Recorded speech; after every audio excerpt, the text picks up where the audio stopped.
The conclave of shrouded stars was a place of silent, suffocating grandeur. It was carved from the heart of a rogue moon, a sphere of obsidian and crystal adrift in the intergalactic void, accessible only through stabilized rifts known to the founding species. Light did not enter this chamber. It was born here. It shimmered from the crystalline facets of the High Luminary's throne, a structure that seemed less built and more grown, its angles defying conventional geometry. It pulsed in the swirling, nebular patterns that served as the chamber floor, a living map of the territories under their collective, fearful watch. And it reflected in the thousand mirrored eyes of the Glypton archivists, silent silicon figures who stood in alcoves, their very existence a testament to memory and loss. High Luminary Xylos of the Cathar Imperium felt the weight of millennia press down upon his multifaceted mind. His body, a towering construct of biocrystalline armor and articulated limbs, was rigid with a tension that resonated through the throne itself. Before him, the assembled delegates of the galaxy's elder races waited. The whispering swarm of Cygnus X1, a cohesive cloud of sentient motes, shimmered with anxious energy, their collective consciousness a low hum of disquiet in the chamber. The twin regents of the basalt thrones, beings of stone and slow geological time, remained impassive, their thoughts as deep and unreadable as the planet cores from which they were born. This was the conclave, the bastion of stability, the final defense against the encroaching dark, and it was failing. "The reports are confirmed," Xylos began, his voice not a sound but a series of resonant frequencies that vibrated through the very stone of the chamber. The Glypton's mirrored eyes flickered in unison, projecting the data into the minds of all present. A star system once vibrant, now dark, not dark as in a star's death, a nova, or a collapse. This was a deeper, more profound emptiness. It was a silence, a cognitive void where there was once life, light, and information. The great stillness had claimed another system. It was advancing, as it always did, patient and inexorable. A wave of psychic disturbance emanated from the whispering swarm. It quickens, the interval shortens, the old patterns are breaking, we feel the dread on the edge of our collective mind. It is a hunger that does not consume but erases. Xylos inclined his great head. He had seen the records, he had lived through the echoes of the last great advance, an event so catastrophic it had shattered the Cathar's precursor civilization and forged their current philosophy of rigid, unyielding stasis. Change was the enemy. Innovation was the path to chaos. Only in the preservation of what was asterisk could they hope to endure what was to come. The stillness was proof of that. It targeted worlds that reached a certain threshold of complexity, of connection, of informational density. It punished ambition. It enforced a cosmic quiet. "Our long-range auguries show the trajectory," Xylos continued, his thoughts carefully shielded, betraying none of the cold dread that threatened to fracture his crystalline mind. "The Perseus Veil is next. The buffer territories will not hold. The stillness will be upon the outer rim of the Imperium within cycles." The silence that followed was heavier than any stone. The conclave had existed for eons with a single unifying purpose: to manage the fear, to maintain a galaxy-wide state of controlled stagnation that would keep them below the notice of the great stillness. They had pruned developing worlds, redirected expansionist species, and enforced a technological quietism that had smothered countless golden ages in their cradles. It was a grim, thankless task, a galactic stewardship born of terror, and it was no longer enough. The thing they feared was coming for them anyway. It was one of the basalt regents who finally broke the stasis. Its voice was the grinding of tectonic plates, slow and powerful. "There is an anomaly. A variable unaccounted for in the grand pattern." Xylos knew what was coming. He had resisted this discussion for as long as he could. "Humanity." The name was a dissonant chord in the chamber's resonant harmony. The whispering swarm pulsed with a new color, a shade of intrigued violet. "Yes, the humans, the young ones, the ones who do not follow the pattern, we have watched them. Their expansion is illogical. They push outward into the regions we have long ceded to the encroaching silence. They build colonies on worlds we marked as fallow. They do not seem to understand the nature of the fear." "They are primitives," Xylos stated, the frequency of his voice sharpening. "A species barely out of its atmospheric cradle. Their technology is loud, chaotic. Their information networks are an uncontrolled scream into the void. They are precisely the kind of civilization the stillness is drawn to. Their recklessness will hasten the doom for us all." He believed it. He had to. The alternative was to admit that the Cathar philosophy, the bedrock of his entire existence, was wrong. The second basalt regent stirred. "Yet they persist. The systems at the edge of their territory, they should have gone silent cycles ago, according to all precedent, but they remain, faint, subdued, but they remain. This defies the archives. It defies all we know." A Glypton archivist stepped forward, its mirrored face reflecting Xylos's own rigid form. Its telepathic voice was dry, like dust from an ancient tomb. "We have analyzed their transmissions. They are aware of the phenomenon. They call it the lapse. They have recorded its effects, but their reaction is not fear. It is curiosity. They send probes into the silent systems." The chamber hummed with a collective shock. To send a probe into the stillness was an act of unimaginable insanity. Nothing returned. No data, no signal. The very act of observation was an invitation to erasure. It was like trying to study a black hole by flying into it. "They are inviting it," Xylos declared, his manipulators clenching. "They are children playing with a stellar extinction event. Their existence is a threat to the stability we have so carefully, so painfully maintained." Or, the whispering swarm projected, their violet light softening into a questioning blue, "they are something else, something that does not fit the cycles of rise and fall that the Glyptons have recorded. We have felt their collective consciousness. It is different. It is not unified like ours, nor is it rigidly ordered like yours, high luminary. It is a storm of individuality, of conflicting emotions, of stories. It is chaotic, yes, but it is also resilient. When we brush against their minds, we do not feel the pervasive dread that coats the rest of the galaxy. We feel fear, yes, but it is tempered by something else, a stubborn refusal to be silent. For the first time in centuries, a genuine debate erupted in the conclave. The old fear, the old ways, were being challenged by the inexplicable existence of a single upstart species. To some, they were a potential weapon, a new tool to be studied and perhaps sacrificed. To others, they were a contagion, a chaotic element that would bring the wrath of the stillness down upon them all. Xylos felt the foundation of his worldview cracking. The Cathar had survived by being silent, by being still, by hiding. The humans survived by shouting into the dark. It was a paradox that logic could not resolve. Finally, after what felt like an eternity of charged silence, Xylos made a decision. It was a gamble that went against every instinct, every tradition of his people. "We are out of strategies. Our policy of containment has failed. The stillness is coming, and our silence will not protect us. We will observe this anomaly directly. We will summon the humans. Let them come here. Let them speak. Let us see for ourselves what manner of madness allows them to dance on the edge of the void." The decision hung in the air, heavy and irreversible.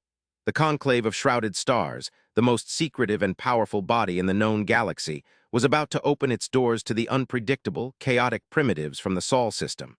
For the first time, they were going to confront something more terrifying than the great stillness itself, the unknown. And as the order was given, a ripple of profound change began its journey across the cosmos, a journey that would either save them all or doom them to an oblivion more complete than any they had ever imagined. The human vessel that arrived was an affront to Cathar sensibilities. It was not a grand warship, bristling with weapons and broadcasting its power. It was not a vessel of state, ornate and shimmering with pageantry. It was a single, small ship, a sliver of matte black material that seemed to drink the light of the void. It announced its arrival with a simple, polite request for approach vectors, a transmission so devoid of ritual or honorifics that it was, in its own way, deeply arrogant.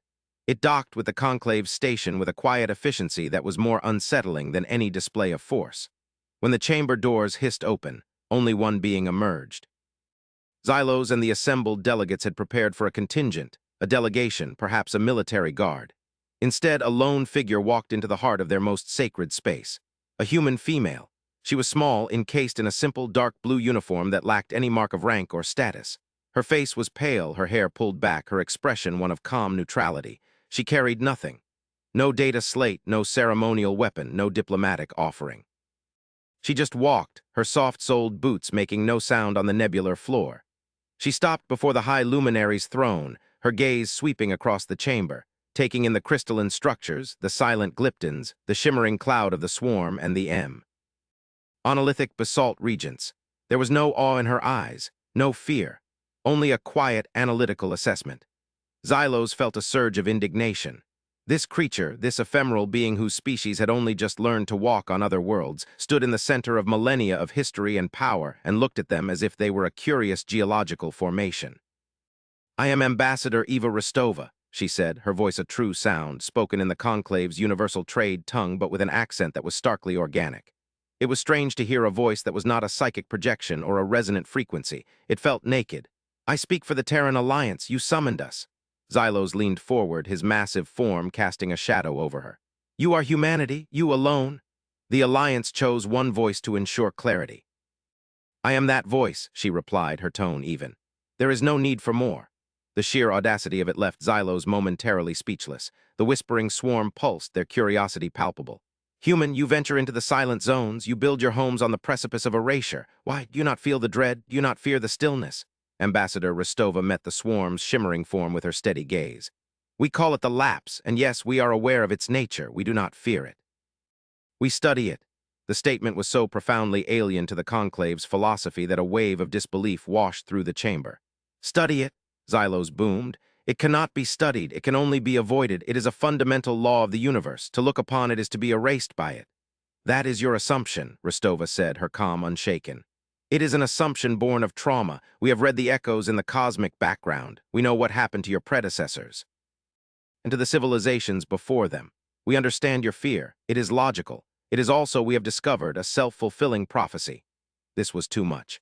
You dare, Xylos began, his voice vibrating with controlled fury, to lecture us on fear? My species has held vigil against the dark for 100 of your lifetimes. We have sacrificed more than your fledgling race can possibly comprehend to maintain the balance, to keep the galaxy from being consumed.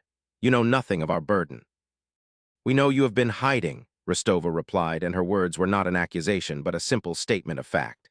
You have built a civilization, a galactic consensus, around the principle of not being noticed. You believe that if you remain quiet enough, small enough, the predator will pass you by. But the lapse is not a predator. It is a condition. It is a change in the state of reality itself, and you cannot hide from the laws of physics. She paused, letting her words settle into the profound silence. The lapse, as we have come to understand it, is not an entity. It is not malevolent. It is a process of informational decay. It targets and nullifies complex, interconnected data systems. The more advanced, the more networked a civilization becomes, the more visible it is to the process. It is like a form of cosmic noise cancellation, erasing signals it identifies as coherent.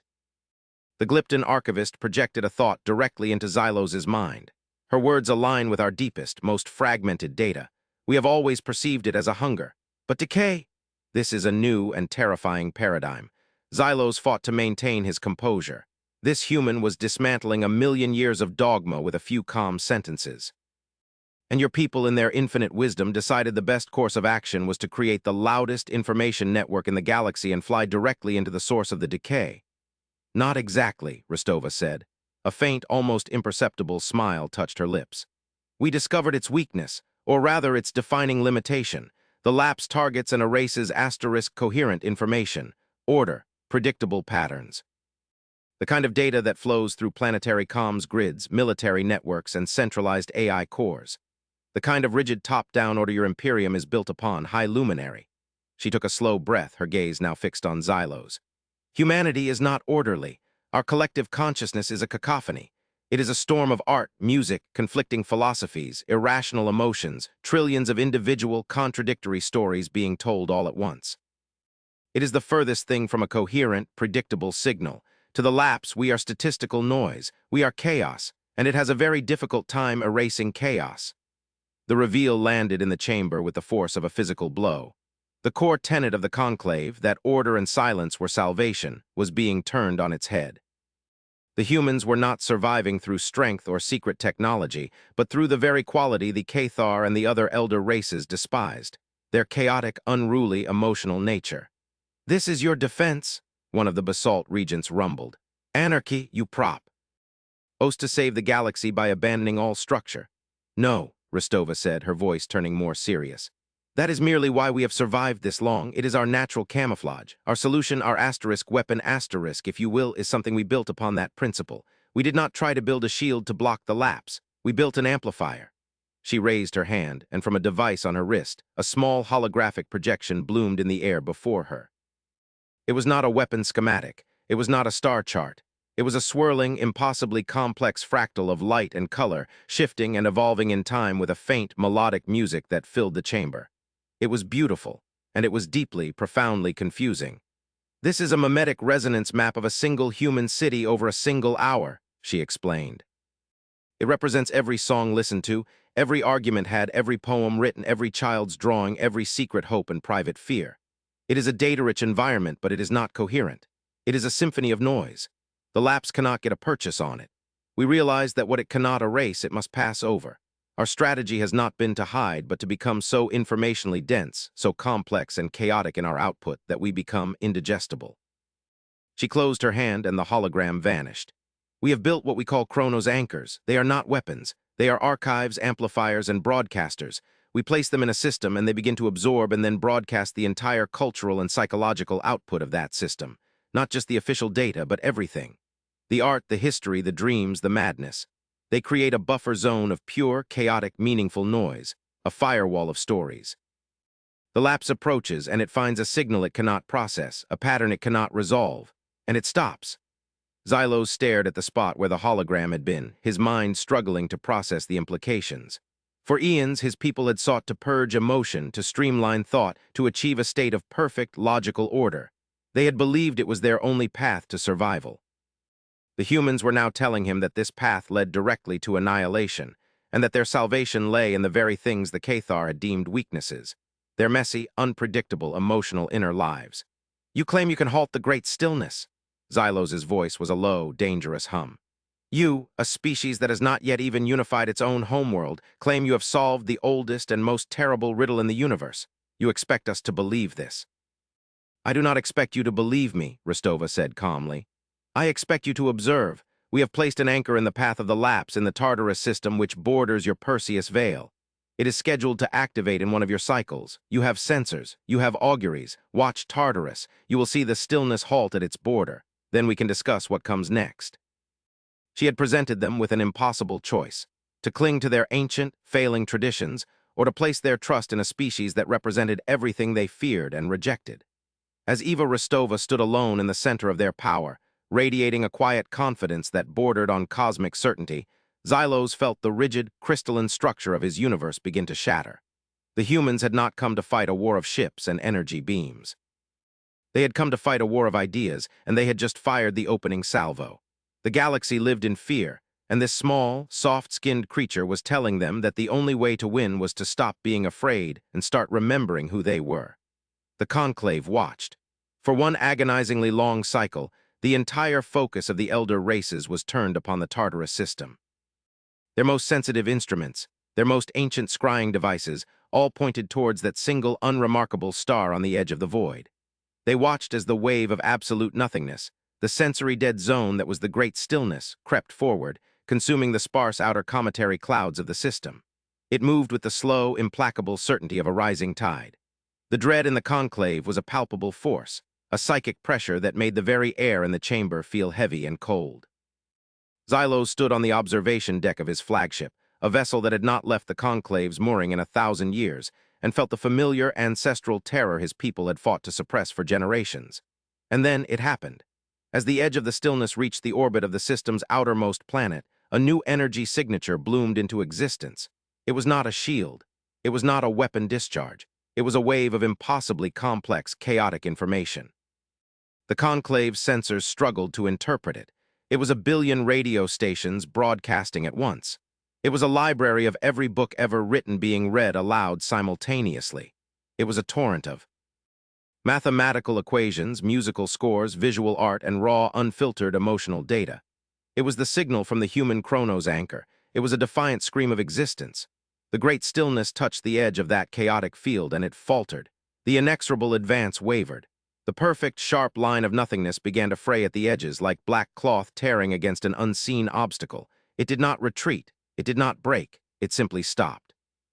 The tide had met a shore it could not erode. The silence had encountered a sound it could not quiet. The void had found something it could not erase. Across the command deck of the Cathar vessel, a collective gasp of disbelief rippled through the crew. Xylos watched the data streams, his multifaceted eyes wide. The readings were impossible. The stillness, a force that had toppled godlike civilizations and was regarded as a fundamental constant of galactic destruction, had been held at bay. Not by force, not by power, but by culture, by memories, by noise. When he returned to the conclave chamber, the atmosphere had been irrevocably altered. The suffocating dread was gone, replaced by a stunned, tremulous awe. Ambassador Rostova stood where they had left her, her expression as calm and unreadable as ever. "It holds," a basalt regent stated, its voice shaking worlds. "The anomaly holds. This is your power," the whispering swarm projected, their light a brilliant, celebratory. "This is the strength you carry, not in your ships, but in your minds, in your stories." Xylos approached the human ambassador, the resonant thrum of his footsteps the only sound in the chamber. He stopped before her, the high luminary of an ancient and powerful empire, and looked down at this representative of a young, chaotic species. All his certainty, all his rigid adherence to tradition had been proven wrong. Their silence had been a slow suicide. Humanity's noise was a declaration of life. "You have done what my people believed to be impossible," Xylos said, his voice stripped of its earlier arrogance, leaving only a profound, humbled respect. "You have given the galaxy a weapon against the dark, but a weapon is not enough. We need a strategy. We need an alliance." Rostova nodded slowly. "That is why I am here. The Chronos anchor in Tartarus is a prototype. It is running on a limited archive, only the history and culture of the colony in that system. To build more, to build them stronger, to create a permanent wall against the lapse, we need more data. More stories. More chaos. We need your history, High Luminary. We need the memories of the Glyptons. We need the collective consciousness of the swarm and the deep time of the basalt thrones. We need the cultural archives of every species in this conclave." The request was more profound than a call for ships or resources. She was asking them to share the very essence of their civilizations. For the Cathar, whose history was a carefully curated litany of order and control, this was a violation of their deepest principles. To feed their sacred chronicles of logic and reason into a machine designed to broadcast chaos was blasphemy. For the Glyptons, whose memories were a painful burden, this was asking them to reopen wounds that had never truly healed. She was asking them all to lay their souls bare and offer them up as fuel for a human machine. "You ask us to abandon our traditions," Xylos stated, though it was no longer an accusation. It was a question, a plea for understanding. "To embrace the very chaos we have spent our existence fighting. I am asking you to accept that your traditions were based on a misunderstanding of the enemy," Rostova corrected gently. "The enemy is not chaos. The enemy is erasure. It is the loss of self, the loss of memory. The only way to fight erasure is with memory, all of it, the good, the bad. The heroic, the shameful, the logical, and the irrational. The more stories we tell the void, the less power it has over us. Your silence is what feeds it. Your shared voices will be what starves it." A long, contemplative silence fell upon the chamber. Xylos looked at the other delegates. He saw the shimmering light of the swarm, a species born of connection, resonating with the truth in the human's words. He saw the ancient, impassive faces of the basalt regents, who understood better than any the power of a long and storied history. He saw the mirrored eyes of the Glyptons, who had served as the galaxy's memory, and he knew they understood that a memory locked away is no different from one that has been erased. It was a turning point for the galaxy. The moment when the old ways, born of fear, finally gave way to a new possibility, born of a strange and unexpected hope. Xylos made his decision. He straightened to his full, towering height, a monument of living crystal, and gave a slight, formal bow to the small human before him. It was a gesture of respect no Cathar High Luminary had given to an alien in 10,000 years. "The Cathar Imperium will open its archives," he declared, his voice resonating with a new and unfamiliar timbre, conviction. "We will give you our stories. We will help you build your wall of memory. The galaxy has lived in fear for long enough. It is time we reminded the silence that we are still here." One by one, the other members of the conclave gave their assent. The alliance was forged not in the fire of war, but in the quiet, profound realization that their only path forward was together, with all their differences, all their histories, all their chaotic, beautiful noise. The great work began. Humanity did not conquer or command. They taught. They collaborated. Human engineers and Cathar artisans worked side by side, crafting the immense physical structures of the Chronos anchors. The human designs were fluid and practical, the Cathar additions giving them an awesome, crystalline beauty. The Glyptons, for the first time, opened their data vaults, their archivists working with human historians to weave the tragic, epic history of the galaxy into the data streams. The Whispering Swarm acted as the architects of the psychic network, their experience with collective consciousness allowing them to link the anchors together, not just as machines, but as a single, harmonious chorus of thought and memory. Xylos found himself in frequent conversation with Ambassador Rostova. He was fascinated by her species. He struggled to understand how they could function with so much internal conflict, so much emotion, and yet achieve so much. He read their history, a brutal and beautiful epic of self-destruction and breathtaking creativity.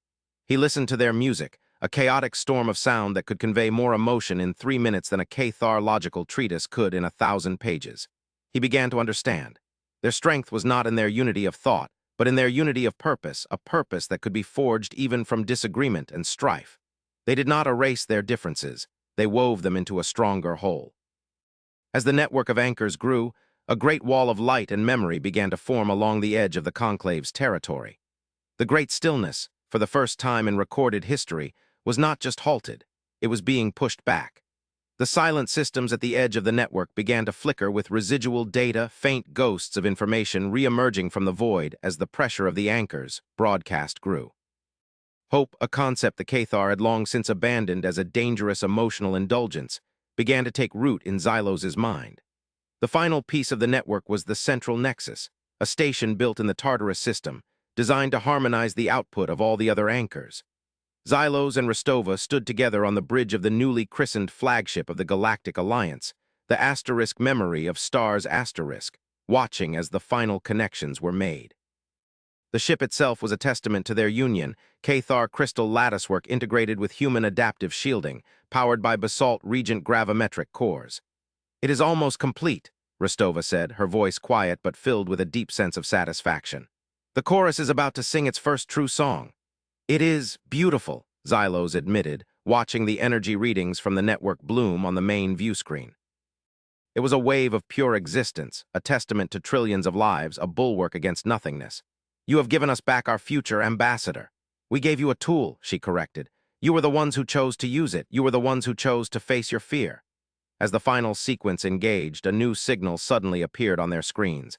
It was not from one of their ships. It was not from any known species. It was coming from inside the great stillness. It was faint, fragmented, and impossibly old. It was not a threat. It was not an attack. It was a distress call. An emergency consultation was held. The conclave's immediate instinct was that it was a trick, a lure by the stillness to draw them in. But the humans, with their insatiable curiosity, argued otherwise. Their analysis showed the signal was not a product of the stillness itself, but something trapped within it, something that the newly formed chorus of the anchors was allowing to partially break through the veil of nothingness. Using the full power of the network, they focused a beam of energy into the void, not as a weapon, but as a carrier wave, an attempt to amplify the faint signal and pull more of it out. For a harrowing moment, the stillness seemed to surge against their defenses, as if angered by their intrusion. But the chorus held strong, and then the message came through. It was not language. It was a stream of raw qualia, images, emotions, concepts. They saw a species of beings made of pure light and energy, a civilization so ancient it had witnessed the birth of galaxies. They saw them confront horrifying truth, the eventual heat death of the universe, the ultimate final silence. They had become masters of physics and information, and they had conceived of a final, ultimate project. They would not allow the universe to end in a cold, quiet dark. They would gather up all the information, all the memory, all the consciousness of reality, and shepherd it through the end of time into whatever came next. A cosmic arc of the soul. They called their project the Great Transcendence. They began building the mechanism, a process that would convert matter and energy into a stable, higher-dimensional information state. But something went wrong, horribly wrong. There was a miscalculation, a flaw in their understanding of existence itself. The process fractured. Instead of collecting and preserving information, it began to erase it. Instead of an arc, they created a void. The great stillness was not a malevolent entity or a cosmic law. It was a machine. A broken, malfunctioning machine born of a failed attempt at salvation. And the distress call? It was the last, fading echo of the creators themselves, the beings of light. They were not dead. They were trapped inside their creation, their consciousness shattered and scattered within the very void they had unleashed. The fear that the galaxy had felt for eons was not a psychic attack. It was the psychic scream of their eternal, unending failure. The echo of their terror as they realized they had become the very oblivion they sought to escape. A silence fell upon the bridge of the asterisk memory of stars asterisk, a silence more profound than any they had ever known. The enemy they had feared for millions of years was not an enemy at all. It was a victim, a tragedy of cosmic proportions. Xylos looked at the star chart, at the vast, dark expanse of the great stillness. It no longer looked like a threat. It looked like a wound. Wound in the fabric of the universe. "What do we do?" he asked, his voice barely a whisper. The question was not directed at Rostova, but at the universe itself. Eva Rostova stood beside him, her face illuminated by the faint light of the distant starfield. The calm certainty had not left her, but it was now tinged with a deep and solemn compassion. "What humanity has always done when faced with the broken and the lost," she said softly. "First, we understood. Now we heal." The fear was gone. The long, galactic night of hiding and cowering was over. But the war was not won. In fact, they now understood that there had never been a war at all. There was only a duty. A new shared purpose had been given to them. To strengthen the chorus, to expand the wall of memory not just as a defense, but as a sanctuary. To push back the broken silence, not with weapons, but with stories, with art, with life. And one day, perhaps, to reach into the heart of the great wound and offer a hand to the ancient, shattered souls trapped within. Humanity had not come to save the galaxy from a monster. They had come to teach it how to save itself, and in doing so, had revealed a responsibility greater and more profound than any of them had ever dared to imagine. The galaxy had lived in fear, until humanity decided enough was enough, and showed them that the only true antidote to silence was to sing together in the dark.